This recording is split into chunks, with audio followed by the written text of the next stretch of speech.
Hello and welcome to a special podcast series from the Healing Foundation, Healing Our Way. This is the second season of the Healing Our Way podcast, and in this series, young Aboriginal and Torres Strait Islander people share their thoughts about intergenerational trauma, healing, and the concept of truth-telling. We yarn with the Healing Foundation's Youth Reference Group members and their special guests to talk about their journeys and thoughts on how we can continue to heal our communities. To begin, we'd like to acknowledge the traditional custodians of the lands and waters across this beautiful continent. We acknowledge and pay our respects to elders and to stolen generation survivors of the dreaming and of the here and now. We recognise the ongoing nature of trauma experiences for First Nations peoples, and we commit each day to survivor-led intergenerational healing. Before listening, please take note that this podcast is probably going to touch on some sensitive topics related to trauma, so take care while listening. If you feel the need to speak with anyone, you can contact 13YARN on 139276. You can speak with an Aboriginal or Torres Strait Islander crisis support worker, your local Aboriginal and Torres Strait Islander health centre, or your preferred support services. I'm Rachel Hocking, and I'm going to be your host for the second season of the Healing Our Way podcast. In this episode, we're going to yarn to Tarlee Leondaris, Karimanovic, and Blake Tatafu about how we can make healing happen and how everyone has a role to play. So thank you so much for joining me. Thanks for having us. Look, I'm sure our listeners would probably prefer to hear a little bit about you from yourselves. I know I definitely would. So Blake, can you please introduce yourself? Sure. My name is Blake Tatafu. I'm a proud Wiradjuri Dunghutti man, born and raised in Western Sydney. My family come from Trangie and Kempsey, and my dad is a Tongan man, so got a lot of culture within me. You definitely do. That's a mad mix. And Blake, you've actually been on this podcast before, so what does it feel like to be back today? I think being involved with the Healing Foundation for over 10 years now, it's been so wonderful to see all the different talent of our young people have their voices amplified, heard, and put into action. Right now, we've just had a new reference group formation, and I'm really excited to do some great work with them, like we're doing here today, for example. But the stuff that we get to do is probably, I don't think I could do anywhere else. And Healing Foundation's commitment to young people and to stolen generations, survivors and members, is unmatchable. That's really cool. I want to dig into some of that deadly work you've done for more than a decade with Healing Foundation. But first, Ellen, can you please tell us a bit more about yourself? Yeah, thanks for having me. So I'm Karimanovic. I'm a Warramai woman, and my family are from the Port Stephens area of New South Wales. I live and I've grown up in Western Sydney as well, alongside Blake, and I'm excited to be here today. Yeah, and Ellen, you've been with the Healing Foundation for a couple of years now, hey? Yeah, so I joined just a little bit before the COVID pandemic hit, really. Good timing. Yeah, so that made it a little bit difficult. We couldn't really get together as often as I guess we would have liked to do some of the work that we do a part of this youth reference group, but we did put together the first series of this podcast, which was very exciting. So it's great to see the second season now being kicked off and having that to go out as a resource for all our mobs. Yeah, pretty amazing achievement to have pulled off the first season of the podcast while there was a pandemic happening. So, kudos. And also I'm sure that it probably meant a lot to be able to have yarns with people during that time. Definitely, that was so important. I think just keeping that connection and, it was an amazing experience as well, just being in the room for those recordings. So amazing. And Tarlee, can you tell us a bit about yourself, please? Sure. So thanks for having me. Tarlee Leondaris. I'm a direct descendant of the stolen generation. So my mum was forcibly removed from her biological mother at birth, and our mob is Warramunga from the Barkly Tableland. Mum grew up on a mission in Arnhem Land, so she's actually learnt the traditional ways of the Yolngu people, and as a teenager moved to Ghana country, and that's where I was raised and grew up. My family's multicultural, so my dad's heritage is Greek, week, and so I acknowledge that connection as well. And I've got two brothers who are both very proud of culture and learning, 4 beautiful nephews, and I have a wonderful fiancé as well who's we're getting married at the end of this year. He's Italian, so keeping the multiculturalism going. That's so deadly. I love hearing about these multicultural families. Your story in particular, Tarlee, I've got NT mob, Walpri mob, but my step family is Italian too, and it's pretty close similarities with that family vibe, hey? It's the family connection, and I think that's how I think that's even how my mum and dad formed such a strong connection, is that importance of family. So it transgresses culture, I think. Family and eating. Absolutely, yeah, absolutely. Tarlee, you're the newest member of the Healing Foundation. You just came on board in the last few months. Yeah, absolutely. So I saw an expression of interest advertised through the Healing Foundation website when I was just doing some research on ways that I could do my own healing and learn more about intergenerational trauma. And it was too good an opportunity to pass up, because I wanted to connect with like-minded people with similar experiences like these guys. And so far I've just had opportunities that have been so beneficial, so it's been awesome. That's deadly. So Blake, you've been around the longest with Healing Foundation. I thought maybe you can take us on a journey. Take us back to the beginning when you first came on board and how you first found out about the youth reference group and what it's meant to you. I can't actually remember exactly how I found out about Healing Foundation or the Youth Reference Group. I think I met someone from there, from the Healing Foundation at the time, and they might have been at a workshop I was at. But the idea of learning a little bit more about the ways that we understand that things have happened to our people over time was really interesting to me. Obviously, we've got our family yarns about our own family histories and the trauma that's associated with that. But looking at intergenerational trauma and healing was a new concept for me 10 years ago. Yeah. I think we were so used to focusing on the hurt and the deficit of that, and not really focusing on ways that we can heal. Still remember our past and never forget it, but find ways to heal and evolve and bloom and grow. That sounds like a really important moment. More than 10 years ago, I think you said, when you joined, so it wouldn't have been long after the apology. Yeah. Do you remember at that time when you talk about hearing about intergenerational trauma and healing in the same sentence, those two things? Do you remember how it was framed to you and why it meant so much to have those things complementary to each other rather than just focusing on trauma? Yeah, it was kind of explained to me in a way as something that, like a characteristic or a feeling that gets passed down.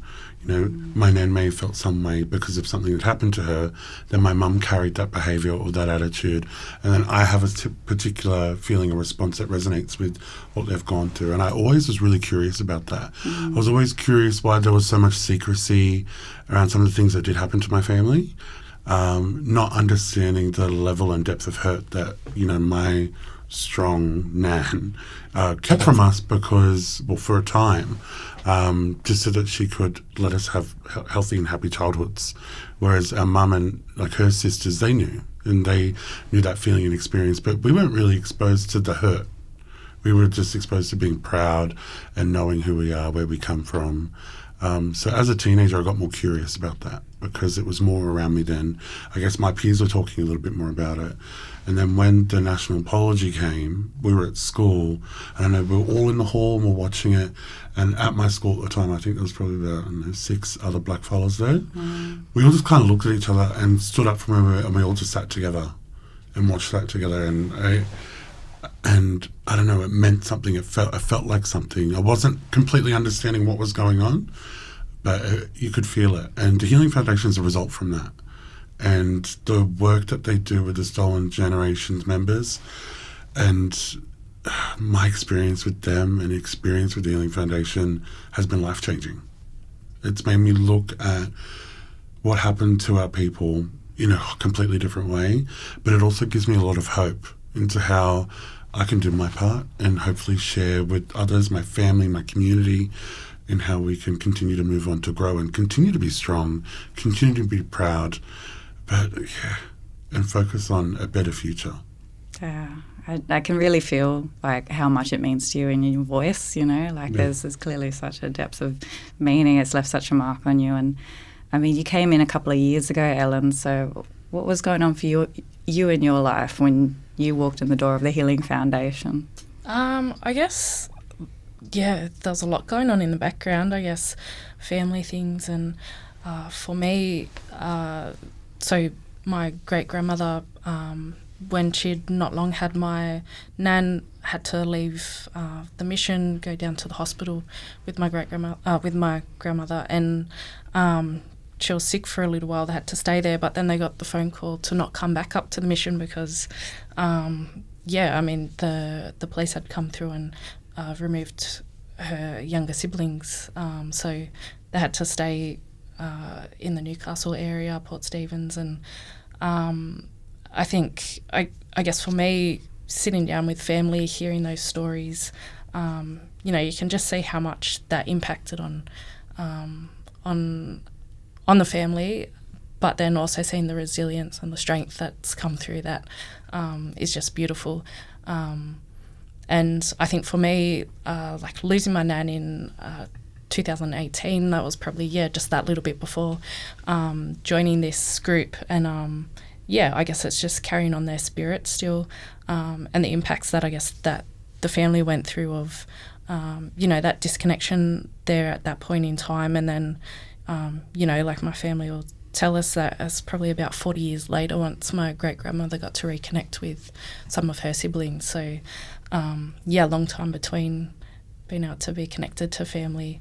And then for me, I guess, like my mum wasn't removed, but she was adopted out of the family. So that reconnection, that journey as well, back to culture and country, it's just, it's so important. I guess it's twofold for me, like having that, I guess, the impact of policies from the stolen generation, but I guess more that contemporary feel as well, which kids are still going through today. Thanks for acknowledging that, Ellen, and sharing so much of your story as well. It is important to talk about the fact that it's not completely in the past, you know. When we talk about colonisation, often it's an ongoing event. It's not something that happened in 1788 and then stopped.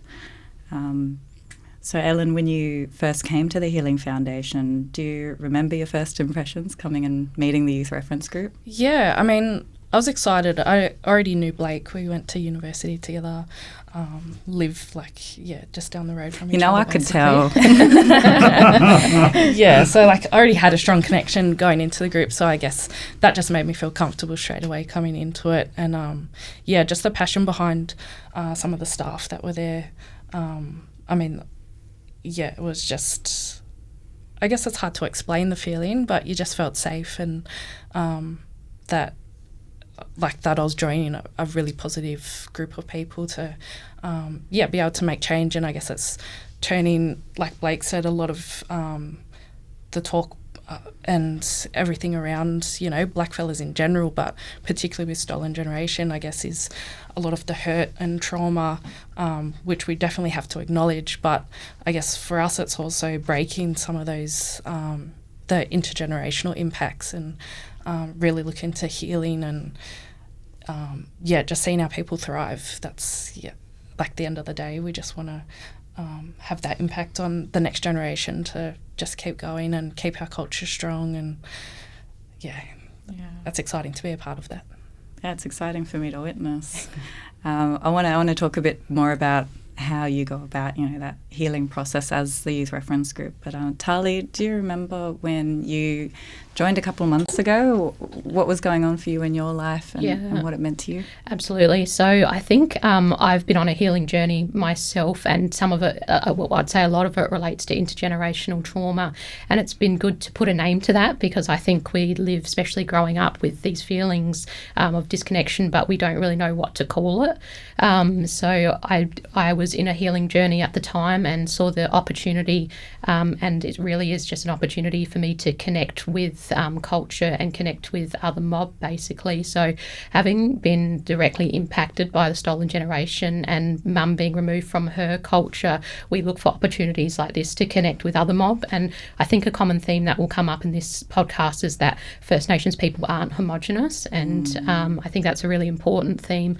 But somehow I think a lot of us are spiritually connected, and so to connect with other mob is really important. So this was just another opportunity to do this, and I have to echo what both Blake and Erin have said, is that the staff are absolutely wonderful. So I think sometimes as First Nations people we're put in situations where either workplaces or community groups want us to share our story for free, and often that comes with sort of a being re-traumatised in a sense, because every time we tell that story we sort of give a piece of us away, and it's so wonderful to feel in a culturally safe and culturally supportive, culturally sensitive place, and even when we came in today there's counsellors available for us to yarn to if we need to. So I really want to acknowledge Healing Foundation for taking those steps. So as a new person joining, I've certainly feel comfortable. It was of course a bit of a head spin when you first join and you're in a long meeting and trying to work out what the foundation is actually doing, but as I've come to read more resources and listen to the first series of Healing Our Way, it's become really it's become really evident to me how important the work of the Healing Foundation is, because I do believe those impacted by the stolen generation are still the gap within the gap of First Nations people, and the work is really important to help others out there realise that intergenerational trauma or trauma for our elders is a thing, and we need to resource that and break these cycles of trauma as well with the younger mob. Yeah. You touched on something that I think is so important, Tarlee, and that's the agency in storytelling. We know storytelling is in our blood. It's our ancestors doing it for millennia. First journalists, that's what I like to say. And what has often happened, and especially in the last 100 years, as people have told stories about us without us. There's been, a lot of interest, a lot of curiosity about us mob, but often not the people not giving us the tools to do it on our terms, to do it our way. And so it is really nice being in these spaces, being, even reflecting on the lead up to this podcast and just how important I could see it was to the Healing Foundation for you to have the agency to be able to look over everything and the content. I think it makes me think about this type of storytelling that we're seeing more and more of, maybe as a result of more mob podcasting in their homes. That'd be great. Yeah, making TikToks and stuff like that, eh? We're seeing our voices come out more. Have you had any moments, Blake, since the first season of the podcast where you've, been able to reflect on what it means to have your voice out there on a platform, to be able to tell your story your way?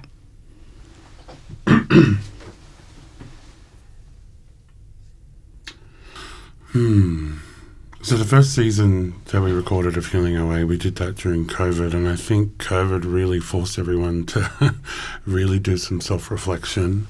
I think for me, a part of my career goals and a personal goal is to make sure that someone or something is better after I've engaged with it. So if I first walk into a place and I'm working in a business, I want to leave knowing that I've made it better. And that comes down to youth participation. When I think about a young mob and the opportunities that can be there for them, I feel like I'm not answering this properly, actually, but they deserve to have the right to make decisions that affect them. And our young mob are constantly being talked about. We're always a good selling point for any elections. But, our young mob need that sense of agency, and they need to have their own platform to let everybody else know in this country what they need and what works for them. Things that we discussed and talked about when I first joined the Healing Foundation with our young mob is completely different to now.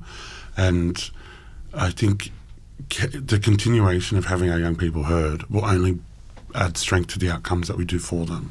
That's what I love about Healing Foundation. I know it sounds like a plug, but they really do care about keeping current and consistent and working with youth-led solutions that come from their voices. I can't. My community might be me and I might be my community because that's where my heart is. I don't speak for them and I don't want them to speak for me. Our young people have that voice. And, going for so long without having any interaction with people during COVID made me realise how important it is for our young people to have their own sense of agency and their own determination for their own self-worth, because it is adding to that resilience of our people. Young people deserve to be empowered, they deserve to be heard, and they deserve to make the decisions around them that impact their lives. That's it, eh? Your voices matter. Yeah. Another part of storytelling is that it is intrinsically connected to truth-telling. And Ellen, you reflected quite a bit on this in the first season of the podcast, which I've got to say I found it really powerful, a lot of what you had to say. And there was one quote that I've just got here. You said the importance of truth-telling is creating a bit of uncomfortability for people who aren't used to hearing the truth about this country. So for you, Ellen, why is that uncomfortability so important for non-Indigenous people to sit with? I think for us as, Aboriginal and Torres Strait Islander people, community is everything, and I guess that communal approach to how we do handle things. So I think for us being in this nation on unceded country, we need non-Indigenous people to come in and be a part of that healing journey as well.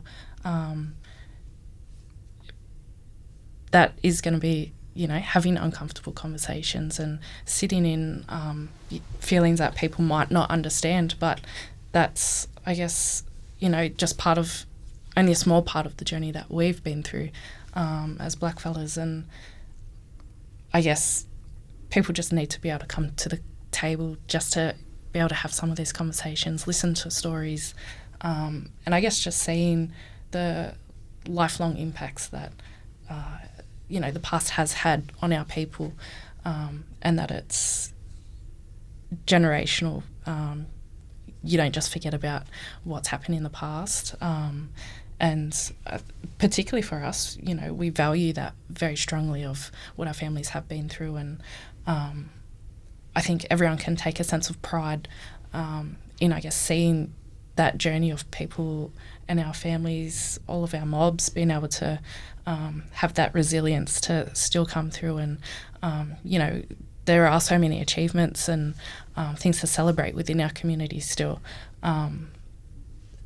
despite some of those hard-hitting things that have happened in the past and still continue. But I think for us it's we need kind of everyone to be around the table and listen to our voices, young and old, our elders, but as well as our youth, and being able to hear exactly what is needed in the moment, because that's always going to continue to change. So just continuing to show up for us. Yeah, that's it, eh?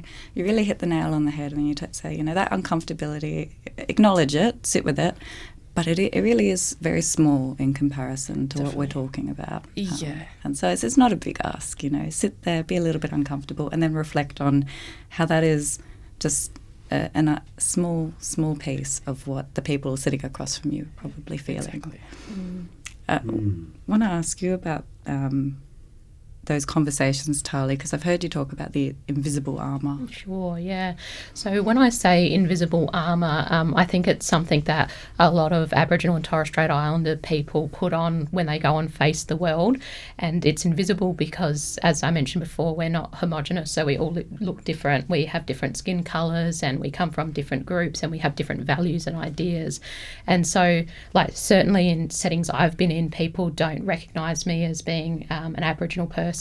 And I've heard every derogatory comment under the sun, and I think we all have in different ways. So you put on that armour so that you can face the day and you can function normally, because in pretty much any setting you're in, you're going to encounter it. And I would really like to say you get used to it, but you don't. It breaks you down every time you hear those derogatory comments.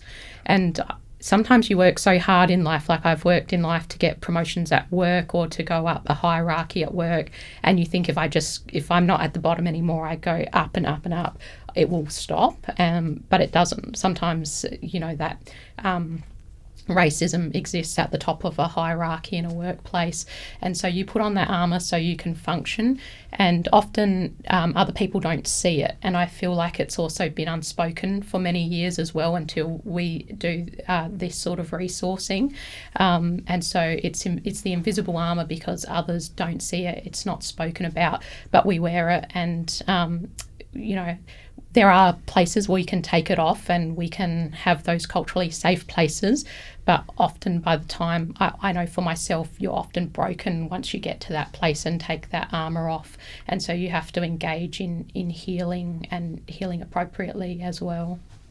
It's a really powerful picture you just painted. Yeah, I've never heard it like that before. Yeah. And it's interesting to me because I think that I do that subconsciously all the time. Absolutely. I either filter or mentally redress myself before I go into a space. Absolutely. If I know I'm going into a space where I feel like there's not going to be any of our mob there, I need to change the way I do something, I will subconsciously, I don't know.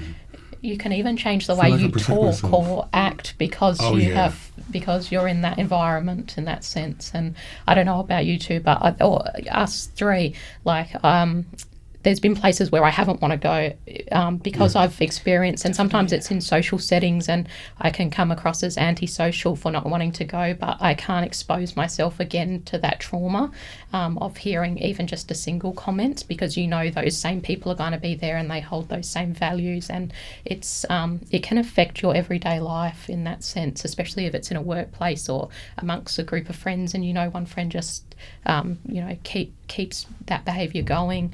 There are opportunities for education and to educate these people that do this sort of, I would call it, some of it is ignorance. Like I don't always know if it's pure racism, and I think there are opportunities to educate and speak up, but sometimes we're so disempowered when you're the only one in the room, it is really hard to speak up. Yeah, no, I'm like that, and I'm thinking that's what a lot of our young people who I work with and where I come from experience. That's why they don't show up, or that's why they don't participate, or they're too ashamed. I know for myself that if I've gone into any big work meetings that are professional, I know that the last thing that walks through the door to these people is my intelligence and what I've got to say.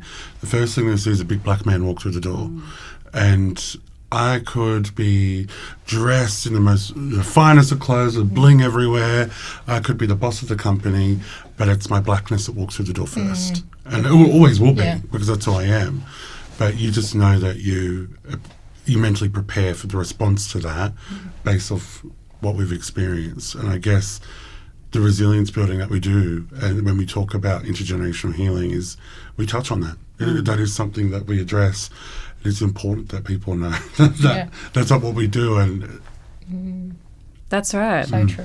It's how you force. And I think what's interesting is when you do have that armor on, right? Whether you're going into a really white space, or whether you're about to have like one of those yarns with where you got to back yourself or put your first foot forward. Often, what they see rather than that invisible armor are the stereotypes. Absolutely. Angry black woman coming for me, or real quiet one, or real moody one.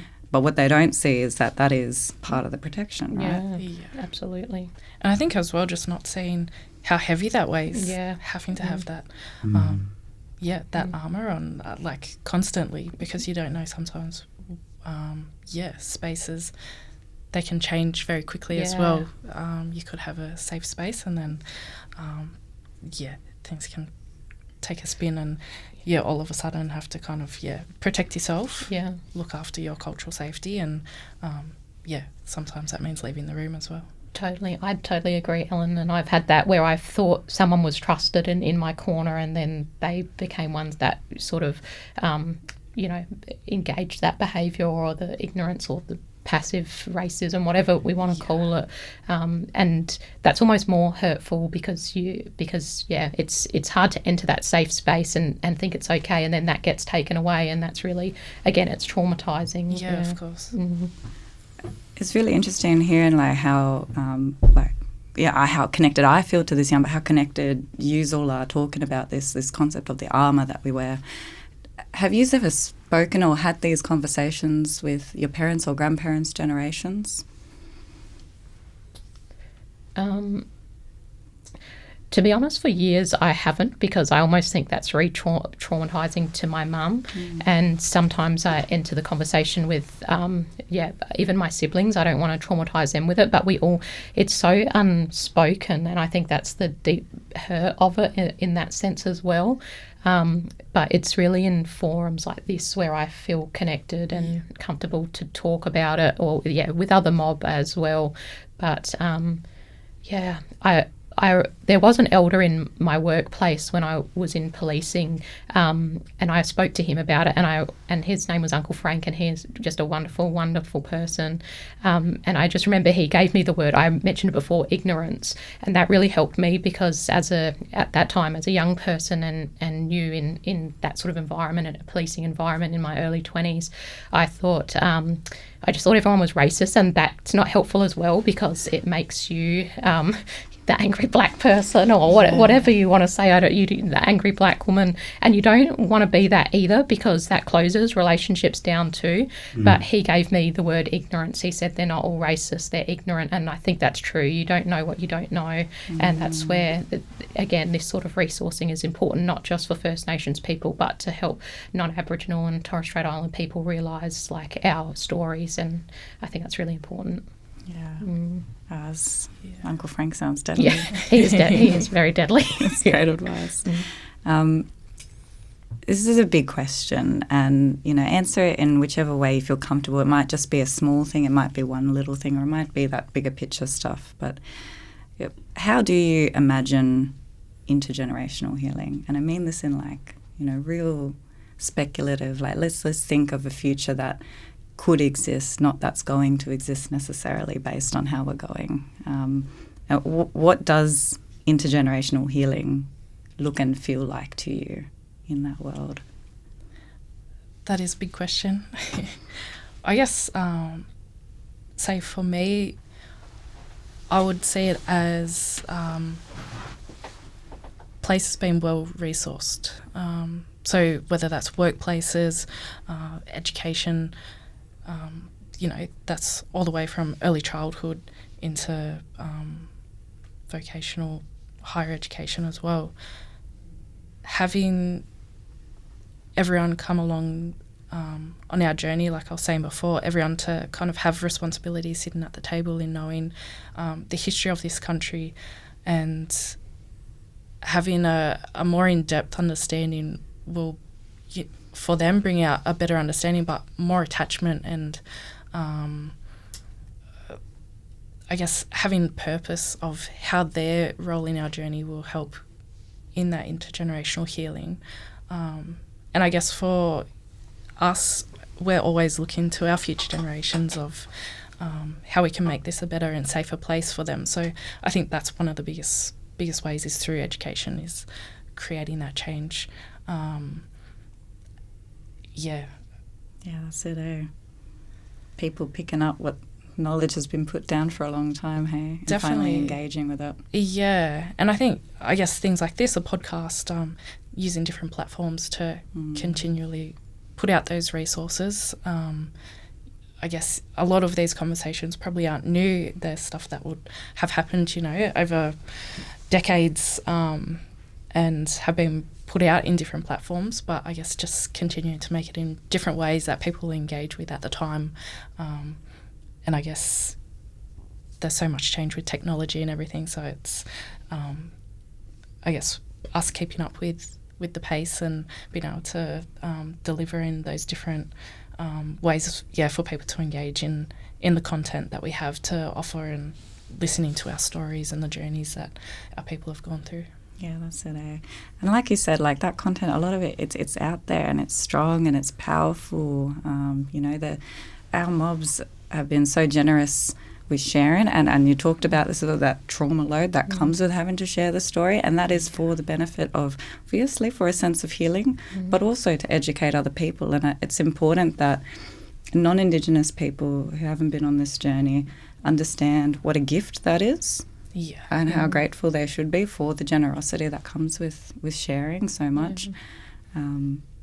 I saw quite a few nods as you were having a yarn there, Ellen, about the importance of education, bringing everybody along. And so for you, Blake, what do you see? What does intergenerational healing look and feel like to you? It's a really big question that has a lot of thoughts for me. Like, I think intergenerational healing for me, besides that word being a mouthful, is just seeing our people and our really diverse culture across the country represented everywhere. I want to see all our languages being preserved, restored, and demonstrated across all we do.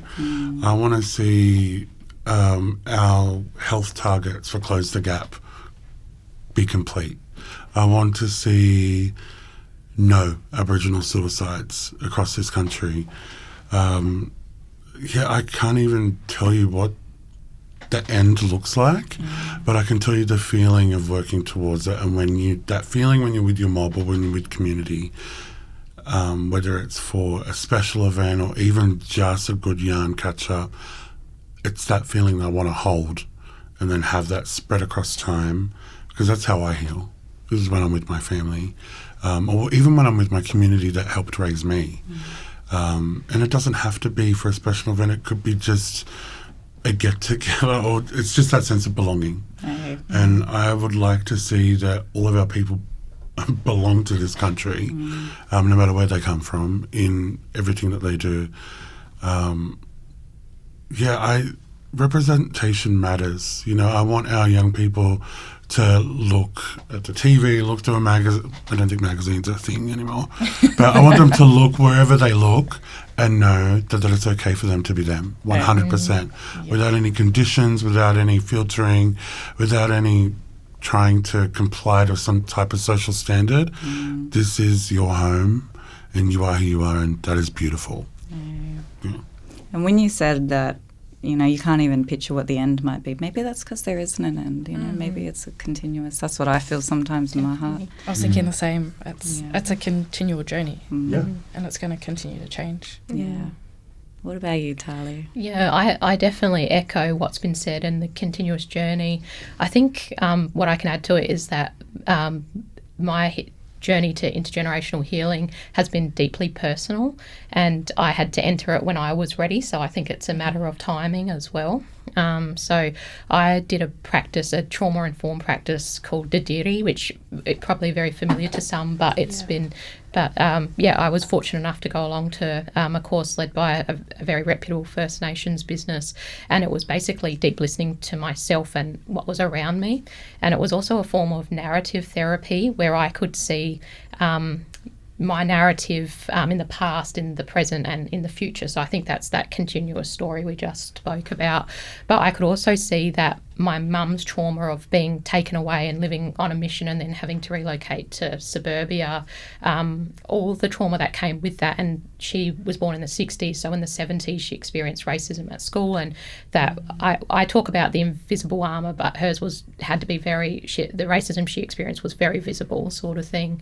And so I learned in that narrative therapy that her trauma had become my trauma, and that's what I think when we talk about the young mob, that's what we want to stop. And I can see within the next generations that trauma continues unless you can address it, but it's not always addressable by the dominant culture. Like, we sometimes have to undertake a practice like Dadiri and to be able to come to a connection with our spirituality and our ancestors and what that all means to us. So I'm happy to share a personal story about it, which is like, my mum's a wonderful artist, has done like many murals and things like that.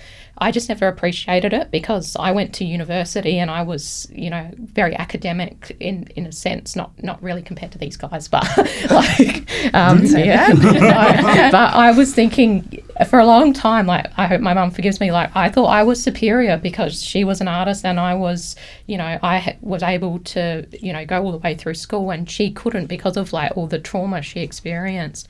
And when learning Dadiri was the first time I ever picked up painting. I'd seen my mum paint before and I'd seen the products of her work, but I just picked it up and just started painting, and it was like, I can only explain it as if the ancestors were like guiding me on what to paint. And that has become my biggest outlet. Like, it's my biggest outlet, and it's been the one thing, like, I can connect with my mum over, that brings us so spiritually together, and it's just healing for me. Like, when we talk about taking off that armour, like, what's something I do to go away and just to be my safe place, it's painting, and I never ever thought I was creative enough or anything like that, and it just showed me, like, how smart my mum was, like, to be able to create, like, such an intricate artwork like she does, and just to see it and think, wow. And we do dot painting because that's what she learned, but it's the way I've learned it is it's always the story. I put the dots on the canvas, but it's the story in the spaces of the dots that you see. And so I just love creating things and saying to, people close to me, but also like colleagues and things like that, like see your story through the spaces. And it's just something that we connect over, like people that have never been exposed to any sort of Aboriginal culture before, just connect over, painting and art. And so it's meant so much to me, so much more than anything academic, so much more than any other achievements in the workplace or career or whatever. Is just to be able to create something and create something with my mum is so important, and we'll continue to do something. It's just something that will never get taken away from me. That's really beautiful, and it's just really nice to hear. I think just so empowering when we can actually reflect really honestly and say, okay, you know what, I did have a bit of a prejudice at one point in my life. I definitely did. Yeah. Definitely had some prejudices that I had to like check myself on and be like, okay, this is the colony at work, and my appreciation for a certain hierarchy of knowledge, institutions and universities, that's been put on me, but that's not in my blood. Yeah. And learning that we have university under the trees, learning that absolutely. these yarns, this is our university, it's a really nice way to just rethink the world, eh? Yeah, absolutely. That is for me, like, that's pure intergenerational healing, and if we could get the young mob to continue to experience this, I think, like, all the targets we spoke about, and you don't have to ever take our words for those, the statistics, like read any government support, the gap is in there sort of thing. But I think if there was resourcing, like Ellen spoke about, and this sort of culturally appropriate resourcing, I think we would see a difference in community. But it takes people making decisions to be able to invest in that, and to have the elders that are able to share that and connect with young mob as well. Yeah. And so it's an interwoven process, but I really believe that the culturally appropriate intergenerational healing is really important. So there. Some of the most powerful spaces I've been in have just been those ones that have all black young mob. And I'm seeing more and more, we've got Seed Mob, seeing a lot of the power summits coming around the country, and even little camps. Like, I'm seeing a lot of youth organisations throwing retreats for just young mob, where that is a space that they're now being proud to say, we can own. We don't have to invite you in just yet. This is for us. What are the collective power spaces that you're in look like for you? Like, which spaces do you feel most strong and proud in? Oh, mine would be definitely my community. And even where I work, because where I work was founded by the community. So I work at Kimberwali, which is the Western Sydney Centre for Excellence. And that came about from an election commitment, a few years ago. But it was the Aboriginal people of Western Sydney that pushed that to be created. They wanted a space that would become a legacy for Aboriginal people in Western Sydney that focused on the empowerment through employment, through education, through community and through well-being. So I get to see my community every day in all different facets. I specialise working with children who've gone through the child protection system and have their own, and that's its own issues of trauma that we work with in a positive, transformative way. But I guess in the same sense, I'm grounded by my community, I'm loved by community, and I'm accountable by my community. So I feel the most powerful when I'm with them. Accountability is a powerful thing, eh? Yeah. Oh, yeah. When you know that it's not just don't do the wrong thing because you shouldn't do the wrong thing, but because my old people, my ancestors, have higher expectations of me. That's right. You know, Yeah. and that there is a collective at play, not an individual, and we've got to be thinking always about each other. Absolutely. Like, I've got my elders looking at me, but I also have the young ones looking at me too. Yeah. And I need to be the best that I can be for both of those groups. So accountability is nice. It's comforting, a little bit stressful, but it's definitely comforting. Bit of pressure. Because you know who you're doing it for. You know what you're doing. Yeah. That's right. And I think when you show up to the table, when you show up to be accountable, that is respect. That's building respect, you know. When you say, look, shouldn't have done that. I'll do better next time. Better than just pushing it under the table.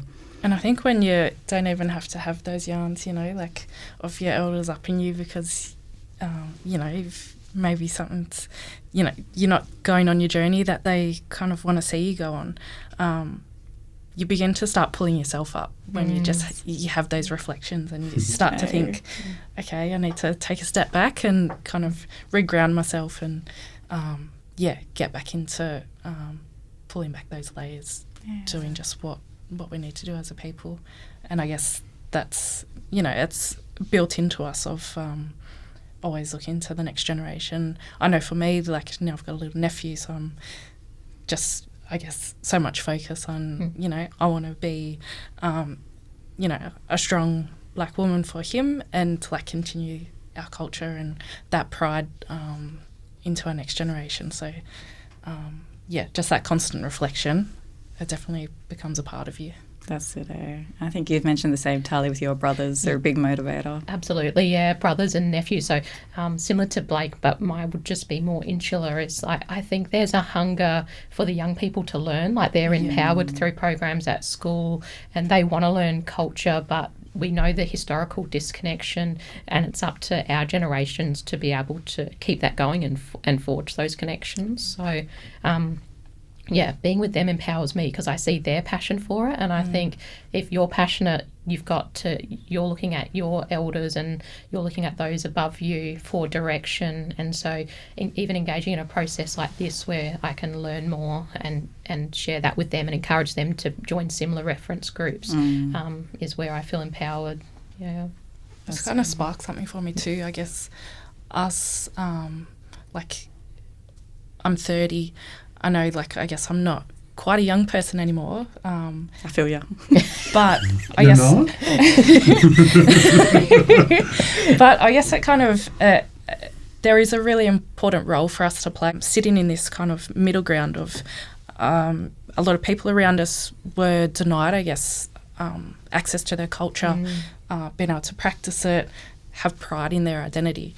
And then... for us, we're seeing the young people behind us really wanting to connect and have those conversations, re-engage with their culture, which is amazing to see. And I feel like we do have, like, this bridging that I guess falls on us a lot because we're kind of in this middle place that we need to, you know, step up to the plate to bring that to our young ones and do proud and do good by our elders as well. Yeah. I might ask you one more question then, just building on that, because I think it's a really powerful image, you know, being that bridge, but it's also that's a huge responsibility, right? So how do you each protect yourselves and look after yourselves in that? Is it this space that you get that from? This is definitely, I mean, a very healing space, and I guess being seen and heard, I guess makes a huge difference. I guess I can say personally, like, it has helped me, I guess, along my journey of, I guess, stepping out into, like, who I am more. And I guess that does come a little bit with age and, I guess, being comfortable in who you are. And I guess also just being grounded in experiences that I've gone through and how that kind of shapes who you are as a person to you know, build that strength of, I guess, obviously our traumas and histories that we've gone through brings a lot, you know, it is heavy, but I guess you can see also the strength and how you build from that and continue. So I guess for me, I'm very mindful of, I see a psychologist regularly,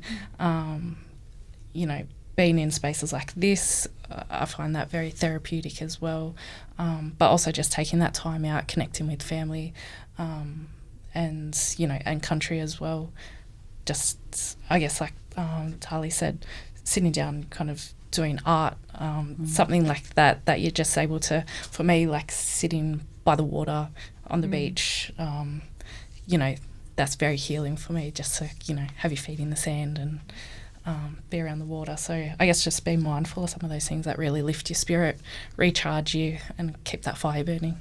Yeah. Listen to your body, hey? Yeah, definitely. And what do you do to look after yourself, Blake?